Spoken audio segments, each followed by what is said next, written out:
Þá það komið tíma á eitthvað lokaverkefni. Ég ætla ekki að hafa nein fleiri verkefni þess að við erum að gera einhver svona litla leiki. Það núna bara framvegis að lokaverkefni. Og ég setti inn einu, bara lítið verkefni sem bara spurning hvert ykkar lokaverkefni. Þannig að þið þurfa að ákveða hvað ég ætla að gera út þessa önn. Byrjum í dag og bara alveg til loka. Það ekkert annað gert.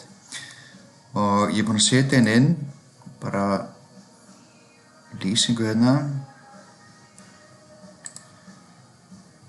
Og það virkar bara þannig að þið skilið inn hérna athugasemd, bara sem tilgreifir hvernig ykkar lokaverkefni Og þetta lokaverkefni þarf ekki endilega að vera eitt stórverkefni, heldur mega að vera nokkuð minni.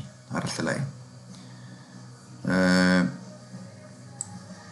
Verkefni hefst bara í dag, 16. apríl og út önnina, gerum ekki neitt annað.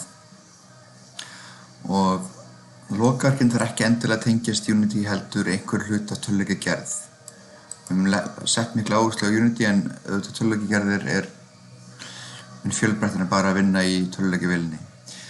Þannig að til dæmis að ef þið hefur áhuga að útfara leik sem svona narratív með einhverja sögu og samtölu þessu þar, að þá getum við unnið að handritagerð, útfara einhverja sögu, persónur og unnið með það. Ef þið áhuga að vinna í Blender, læra meira það, þá það hugmynd.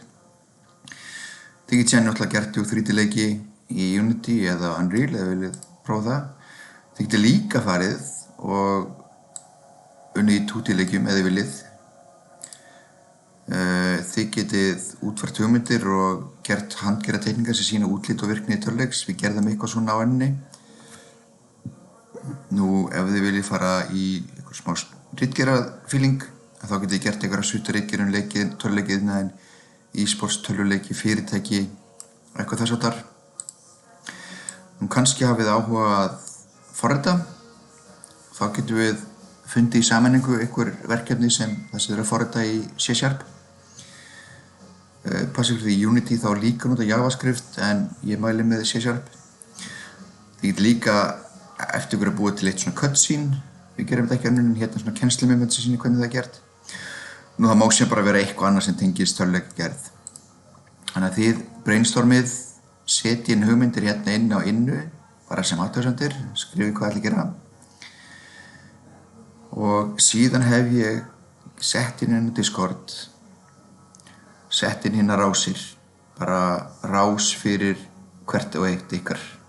Þannig að ég get rætt farið hérna og tala á Alexander og við bara förum yfir stöðumála og svo framvegis. Ég ákvað að setja svona inn í staðins að vera með eitthvað í private messages því að það tapast hérna einhverju löngu lista og ég missi yfirsýnina yfir það. Þannig ég setta svona upp og þið náttúrulega bara farið bara inn á ykkar nafn og þá getum við talað saman þar. En já, þá hefst lokaverkefnið. Það getur verið náttúrulega við verðum í þessu fjarvinnufíling út apríl.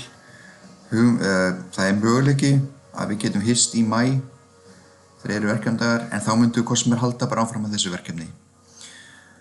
En það verður gott að geta hitt ykkur aftur.